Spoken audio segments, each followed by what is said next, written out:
Hi, I'm Liz, and this is Scarlett. Scarlett has the very important job of being the barred owl ambassador here at the Secret Garden.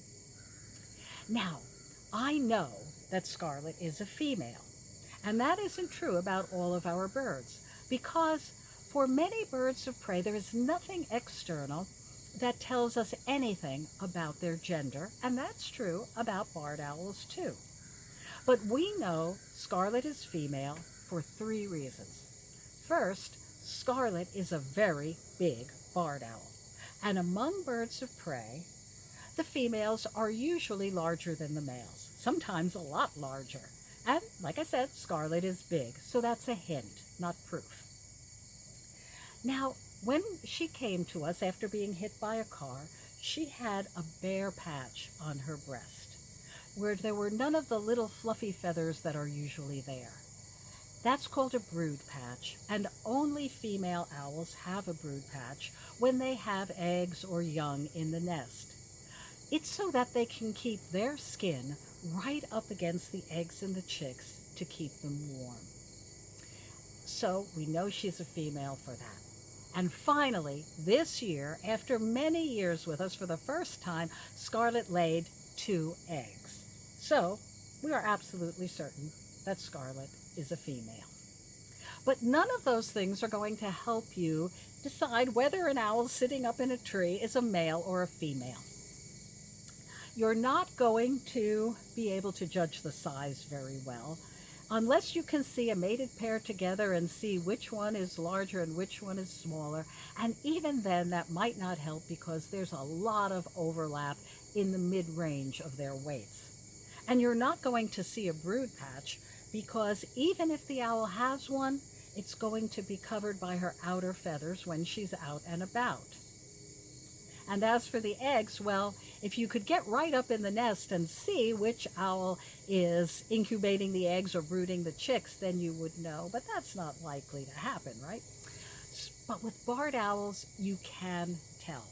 And that's because barred owls are very chatty. They love to call, and they often call during the day and at night. And if you have barred owls around, even if you don't see them, you will hear them. And there is a difference in their calls. Now, this is true for other owls as well. For example, for great horned owls, the female's call is higher pitched than the male, but that's hard to tell if you're only hearing one of them. With barred owls, all you have to hear is one, and you can tell if it's a male or a female, and that's because the female's call is a little more musical, and it has a vibrato at the end, kind of a long vibrato. And that's very easy to hear. I'm going to play a few calls for you so that you can hear the difference between the male and female barred owls. And we're going to start with the female calling, who cooks for you? The famous, most well-known call of the barred owl. It's going to call 3 times.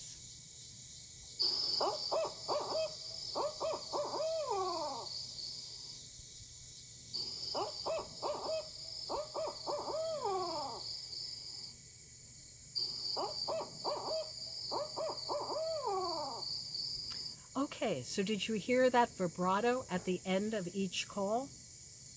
Now, let's listen to the male calling.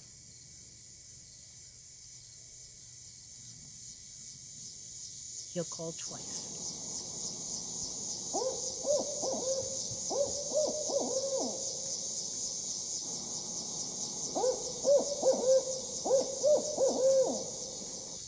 Okay, so did you hear the difference in those calls? The male's call kind of cuts off suddenly at the end, a little more sharply than the female's, and there is no vibrato.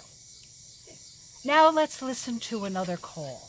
This is the female calling the ascending hoots. This is a really common call that you'll hear the barred owls making. This is the female, and she'll call a couple of times.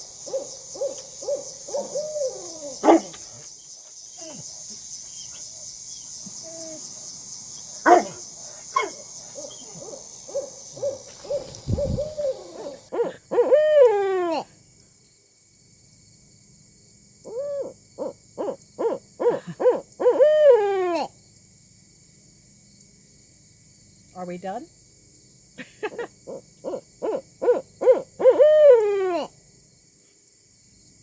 Well, you can certainly hear the vibrato in Scarlett's call.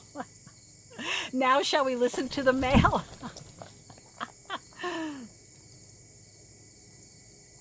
This is the...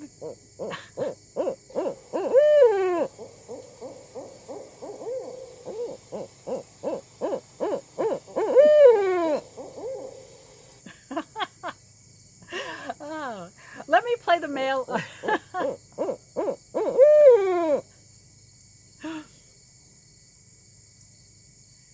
I'll play the male once more. Now let's listen. Let's listen to the male one more time.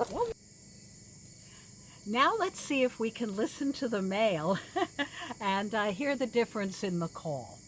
Remember, the ascending hoots. I don't think Scarlett is going to let us hear the male.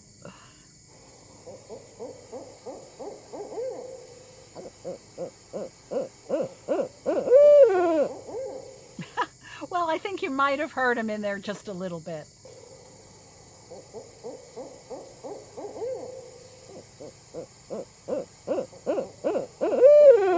No, I think you get the idea. And if you have a pair of barred owls in your neighborhood, you might hear this.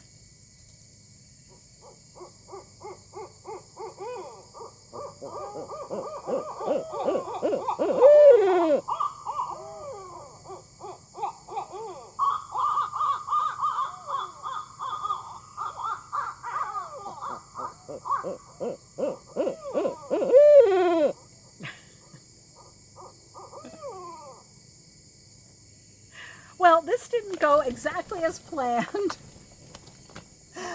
but I think it was a lot more fun. Thank you for watching.